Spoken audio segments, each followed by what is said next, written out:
आज मो मम्मी कौन रोसे कर जानी आसतु तांको पचारिक बुझा आज से कौन रोसे कर आसतु देखिए।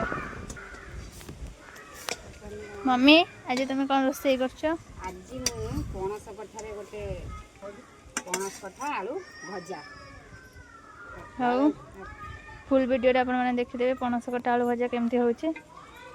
आलू को सिझाई देबे लूण हल्दी देकिना सिझाई देबे सिझाई देके ताको मसला साइला परे ताको काढी देबे। काढ़ी साइला पर मुझे केमती रोषे करछि सोरिष तेल टिके पकई देबे।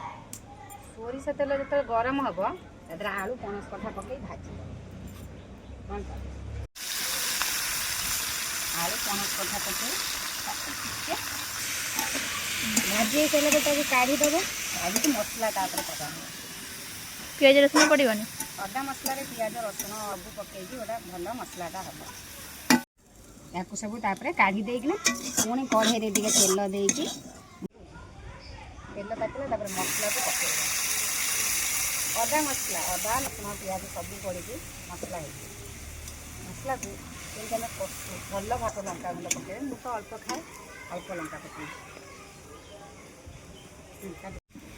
मसला कषे सारापर आम जोटा सीझे रखी आलू आ पणस कठा पकईना पुणी टे 10 मिनट भले मोर पणस कठा आलू मसला दिया भजा रेडी हो गला।